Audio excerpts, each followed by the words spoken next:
5S. What is 5S?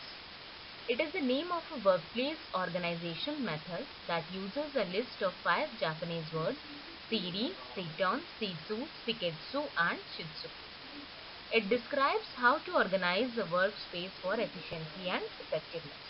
किसी भी workplace organisation में ये 5 तरीके के जापानीज वर्ड्स का यूज होता है और ये किसी भी वर्क प्लेस को किस तरीके से ऑर्गेनाइज करना है जिससे हमारे काम का एफिशिएंसी और इफेक्टिवनेस बढ़ जाए, इसलिए हम इस टर्मिनोलॉजी का यूज करते हैं। There are 5 primary 5S phases. First is sorting, second is setting in order, third is systematic cleaning, standardizing and finally sustaining the practice. सबसे पहले हम किसी भी अपनी वर्क प्लेस को सॉर्ट करेंगे, जो भी हमें सामान चाहिए या फिर नहीं चाहिए उसको सॉर्टिंग हम कर लेंगे उस तरीके से। फिर हम करेंगे उस सामान को ऑर्डर में सेट करेंगे, उसके बाद सिस्टमैटिक क्लीनिंग की जाएगी, उसके बाद स्टैंडर्डाइजेशन होगा और फाइनली उस प्रैक्टिस को सस्टेन करना। Discipline is most important. Sorting, eliminating all the unnecessary tools, parts and instructions. Go through all the tools, materials and so forth in the plant and work area. Keep only the essential items and eliminate which is not required, prioritizing the things per requirements and keeping them in easy accessible places. इस तरीके से हम sorting कर सकते हैं। Unnecessary जो भी item है जिनकी हमें ज़रूरत नहीं है, जो लंबे समय से आइडल ही पड़े हैं, उनको हमें प्रायोरिटाइज करना है बेस्ड ऑन द रिक्वायरमेंट और इजीली एक्सेसिबल प्लेसेस पे हमें उसे रखना है। एवरीथिंग एल्स इज स्टोर्ड और डिस्कार्डेड। उसके अलावा जो भी चीज़ें या तो उसको स्टोर कर ली जाएगी अलग जगह पे या फिर उनको डिस्कार्ड कर दिया जाएगा। जहाँ पर उनकी ज़रूरत नहीं है वहाँ पर नहीं रखा जाएगा। Setting in order, arranging the tools, parts and instructions in such a way that most frequently used items are at the easiest and the quickest to locate.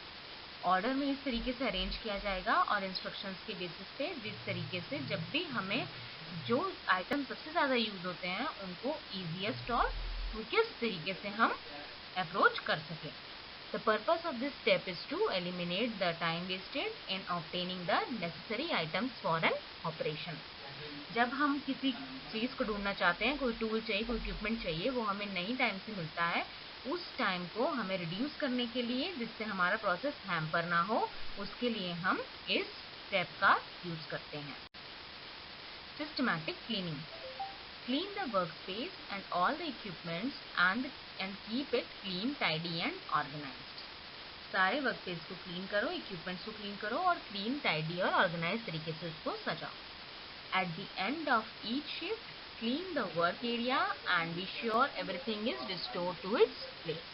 Her shift के एंड में वर्क प्लेस को clean करो और ये ensure करो कि जो भी चीज़ है वो अपनी अपनी जगह पर ही रखी है। This makes it easy to know what goes where and ensures that everything is where it belongs. इससे हम ये इंश्योर कर सकते हैं कि जो चीज़ जहाँ के लिए बनी है, जहाँ उसकी व्यवस्थित प्लेस है, वो वहीं पे ही रखी है। इसीलिए कहते हैं place for everything and everything in its place. Standardising, all the work stations for a particular job should be identical. Particular job के लिए सारे वर्क स्टेशन जो है वो सेम होने चाहिए, आइडेंटिकल होने चाहिए। All the employees doing the same job should be able to work in any station with the same tools that are in the same location in every station. जितने भी employees हैं जो एक काम कर रहे हैं वो किसी भी वर्क स्टेशन पे काम कर सकते हैं सेम टूल्स पे और सेम लोकेशन इन एवरी, जो कि सेम लोकेशन है एवरी स्टेशन पे। Everyone should know exactly what his or her responsibilities are for adhering to the first 3S. और हर किसी को ये पता होना चाहिए कि उसकी क्या रिस्पॉन्सिबिलिटीज हैं जो कि हमारे फर्स्ट 3S को फॉलो करने के लिए बहुत जरूरी है। Sustaining the practice, maintaining and reviewing the standards. Once the previous 4S's have been established, they become the new way to operate. अगर हमने पहले 4S को एस्टैब्लिश कर लिया है तो इससे हम नए तरीके से अपने काम को ऑपरेट कर सकते हैं। Maintain the focus on this new way and do not allow a gradual decline back to the old ways. और इस तरीके से हमें नए वे पे अपना फोकस चालू रखना है और जो भी हमारे ओल्ड वेज थे काम करने के उसको हमें भूल जाना है. While thinking about the new way, they also be thinking about yet better ways. अगर हम नए वेज में काम करना सीख रहे हैं तो उससे हमें और अच्छा एक स्टेप आगे गुड से बेटर पे हमें जाना पड़ेगा. When an issue arises, such as suggested improvement, a new way of working, a new tool, or a new output requirement, review the first 4 S's and make the changes as appropriate. अगर हमें ऐसा कोई issue आता है कि कोई नया improvement आना चाहिए, नया वे ऑफ वर्किंग आना चाहिए, नया टूल या फिर नया आउटपुट आना चाहिए, तो हमें पहले 4 S पे काम करना पड़ेगा. It should be made as a habit and be continually improved. इसको हमें अपने जहन में बसा लेना चाहिए कि इससे हमारी एक हैबिट बन जानी चाहिए और एक कंटिन्यूसली इम्प्रूवमेंट का फैक्टर है.